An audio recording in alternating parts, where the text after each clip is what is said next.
Hi friends, welcome back to my channel piggy bank. இன்றைக்கி நம்ம சேனலில் என்ன வீடியோ பார்க்க போகிறோன்னு பார்த்தீங்கன்னா, நம்ம வாழ்க்கையில் ஒரு நல்ல மாற்றம் ஏற்படுறதுக்கு இந்த வீடியோ யூஸ்ஃபுல்லாக இருக்கும் அப்படின்னு நான் நம்புகிறேன். இப்போ வாங்க வீடியோக்குள்ளே போகலாம். அதுக்கு முன்னாடி நீங்கள் இன்னும் என்னோடய சேனலை சப்ஸ்கிரைப் பண்ணாமல் பார்க்குறீங்கன்னா ப்ளீஸ் சப்ஸ்கிரைப் பண்ணுங்கள். அது என்னோடய வாழ்க்கைக்கு ஒரு மாற்றமாக இருக்கும். இப்போ வாங்க வீடியோக்குள்ளே போகலாம். முதல் பாயிண்ட் என்ன அப்படின்னு பார்த்தீங்கன்னா, நிதானம் வந்து ரொம்பவே தேவை. அது ஏன் அப்படின்னு பார்த்தீங்கன்னா, ஒரு சிலர் என்ன பண்ணுவாங்கன்னா, ஒருத்தர் வந்து ஒரு தொழிலை வந்து ஆரம்பிச்சிருப்பாங்க. அதை பார்த்துட்டு வேறு ஊரில் வேறு நாட்டில் ஆரம்பிச்சிருப்பாங்க. அதே மாதிரி இன்ஸ்பயர் ஆகி நம்ம ஊர்லேயும் வந்து அந்த வியாபாரத்தை வந்து இவங்க ஸ்டார்ட் பண்ணுவாங்க. ஆனால் அவங்க என்ன பண்ணிடுவாங்கன்னா, அவங்க வந்து ஒரு 6 மாதத்துல இல்லை ஒரு 3 மாதத்துல அந்த சக்ஸஸை வந்து ரீச் பண்ணியிருப்பாங்க. அதே மாதிரி நமக்கும் நடக்கும் அப்படின்ற ஒரு நம்பிக்கையில் கடகடன்னு சொல்லிட்டு அந்த விஷயத்தை வந்து ஸ்டார்ட் பண்ணிடுவாங்க. பட் அவங்களுக்கு கிடைச்ச மாதிரியான அந்த ஒரு சக்ஸஸ் வந்து நமக்கு கிடைக்கல அப்படின்னும்போது கண்டிப்பாக இவங்க ரொம்பவே குழம்பி போவாங்க. ஏன் நம்மளும் அதே மாதிரியான விஷயம் தானே செஞ்சோம், நம்ம மட்டும் என்ன தப்பு பண்ணோம் அப்படின்ட்டு குழம்பிட்டே இருப்பாங்க. இங்கே நம்ம பார்க்க வேண்டியது, அவங்களுக்கு வந்து அந்த சக்ஸஸ் அப்படின்றது 3 மாதத்தில் கிடச்சிது.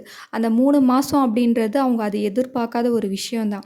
பட் நம்ம என்ன நினைக்கிறோம், நான் ஒரு விஷயம் பண்ண போகிறேன், அது எனக்கு அந்த 3 மாதத்துலேயே கிடச்சிடும், இல்லை அதுக்கு சீக்கிரமாகவே கிடைக்க வாய்ப்பு இருக்குது, ஏன்னா நான் அவங்கள விட பெஸ்ட்டாக பண்ணுறேன் அப்படின்ற நம்பிக்கையில் நம்ம செய்வோம். இங்கே பார்க்க வேண்டிய விஷயம் என்ன அப்படின்னு பார்த்தோன்னா, நம்ம ஒரு விஷயத்த ஆரம்பிக்கிறோன்னா அதோட சக்ஸஸை மட்டுமே தான் நம்மளோட குறிக்கோளாக இருக்கணும். அதை விட்டுட்டு நம்ம எந்த நாளுக்குள்ளே பண்ணணும், எத்தனை மாதத்துக்குள்ளே பண்ணணும் அப்படின்ற ஒரு கால்குலேஷன் எப்போவுமே வச்சுக்காதீங்க.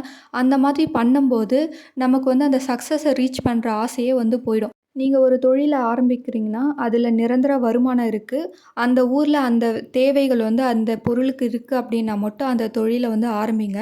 உதாரணத்துக்கு சொல்லணும்னா, ஒருத்தர் வந்து ரெஸ்டாரண்ட் ஆரம்பிக்கிறாங்க. அந்த ஊரில் ஹோட்டல் இல்லை அப்படின்னும்போது, பட் அதை பார்த்துட்டு எல்லாரும் ரெஸ்டாரண்ட் ஆரம்பித்தா அந்த ஊரில் வந்து எத்தனை பேர் போய் தினமும் ரெஸ்டாரண்ட்டில் சாப்பிடுவாங்க. ஸோ அதெல்லாம் கால்குலேஷன் பண்ணி தான் நீங்கள் வந்து அந்த ரெஸ்டாரண்ட் அந்த இடத்துல வைக்கணும். அதை விட்டுட்டு அவங்களுக்கு நல்ல வருமானம் கொடுக்குது, நம்மளும் அதை செய்யலாம் அப்படின்ட்டு இன்னொருத்தரை பார்த்து செய்யாதீங்க. 2வது பாயிண்ட் என்னன்னு பார்த்தீங்கன்னா, ரொம்பவே கவனமாக இருக்கணும். ஃபஸ்ட்டு சொன்ன மாதிரியே தான், எந்த அளவுக்கு நிதானம் தேவையோ அதை விட கவனமும் ரொம்பவுமே அதிகமாக இருக்கணும். நம்ம ஒரு விஷயம் செய்ய போகிறோம், இல்லை ஒரு தொழில் தொடங்க போகிறோன்னா, அதில் இருக்கக்கூடிய ஏற்றம் மட்டுமே பார்க்கக்கூடாது. அதில் இருக்கக்கூடிய இறக்கமும் நம்ம வந்து பார்க்க வேண்டி இருக்குது.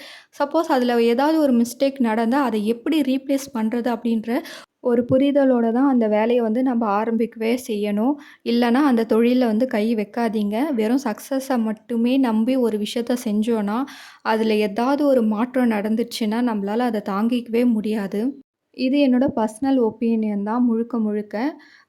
இதில் என்ன அப்படின்னு பார்த்தீங்கன்னா, ஒருத்தர் வந்து ஒரு விஷயத்தில் சக்ஸஸ் ஆகியிருக்காங்க, இல்லைனா வெற்றியாளர்களை வந்து நோக்கி நம்ம எல்லாரும் வந்து போவோம்.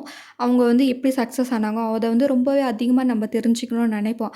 ஆனால் நான் என்ன பண்ணுவேன்னா, ஒரு தோல்வியாளர்கள், அதாவது ஒரு பிஸ்னஸ் ஸ்டார்ட் பண்ணி அதில் வந்து சக்ஸஸ் ஆகாமல் இருப்பாங்க, அவங்கக்கிட்ட பேசி அதை தெரிஞ்சுப்பேன். ஏன் அந்த பிஸ்னஸ் உங்களுக்கு சரியாக போகல அப்படின்னு சொல்லிட்டு. அவங்க வந்து அவங்களோட அனுபவம் வந்து ஷேர் பண்ணுவாங்க. நான் நிறைய வந்து கடன் கொடுத்துட்டேன், அப்படி இல்லைனா அதிகப்படியாக வந்து நான் முதல் வச்சுட்டேன், ஸோ என்னால் வந்து வட்டி கட்ட முடியல அப்படின்னு சொல்லிட்டு அவங்க என்னெல்லாம் மிஸ்டேக் பண்ணாங்களோ அதை வந்து நிறைய பேர் நான் ஷேர் பண்ணி கேட்டிருக்கேன். ஸோ இதுதான் எனக்கு வந்து பார்த்திங்கன்னா ரொம்ப ஒரு மோட்டிவேஷ்னலாக இருந்தது. என்னை பொறுத்த வரைக்குமே வெற்றியாளர்களை விட தோல்வியாளருக்கு மட்டும்தான் ஒரு விஷயத்தில் என்ன பண்ணோன்னா அதில் நமக்கு தோல்வி கிடைக்கும், வெற்றி கிடைக்கும்ன்ட்டு ரொம்பவுமே அனுபவம் அதிகமாக இருக்கும். ஸோ தோல்வியாளர்களை கண்டு வந்து ஒதுங்காமல் அவங்கக்கிட்ட பேசி அதில் நம்ம எப்படி சக்ஸஸ் ஆகணும் அப்படின்ற ஒரு நுணுக்கத்தை வந்து அவங்கக்கிட்டேருந்து கற்றுக்க ஆரம்பிங்க. அடுத்து பார்த்தீங்கன்னா, எப்போவுமே ரொம்பவே ட்ரெண்டிங்கில் இருக்கக்கூடிய விஷயத்த வந்து ஆரம்பிக்காதீங்க.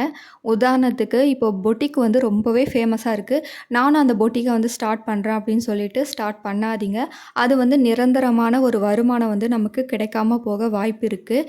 ஏன் அப்படின்னா, எப்போவுமே ட்ரெண்டிங்கில் இருக்கக்கூடியது இன்னும் ஒரு வருஷம் இல்லை ஒரு 6 மாதத்துலேயே அது அப்படியே டவுன் ஆக வாய்ப்பு இருக்குது. நீங்கள் ஒரு விஷயத்த ஆரம்பிக்கிறீங்கன்னா அதில் ஒரு யூனிக்னஸ் இருக்கணும் அப்படின்னு நினைங்க.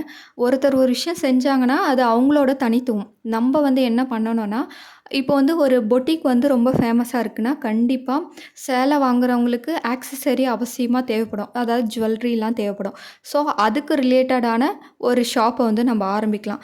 இப்படி தான் நம்ம தேவைகளை தெரிஞ்சு நம்ம ஒரு தொழிலை ஆரம்பிக்கணும்.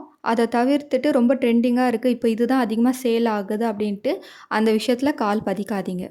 ஓகே ஃப்ரெண்ட்ஸ், உங்களுக்கு இந்த வீடியோ பிடிச்சிருக்கும் அப்படின்னு நினைக்கிறேன். பிடிச்சிருந்ததுன்னா உங்கள் ஃப்ரெண்ட்ஸ் அண்ட் ஃபேமிலியோட ஷேர் பண்ணுங்கள். தேங்க் யூ ஃபார் வாட்சிங்.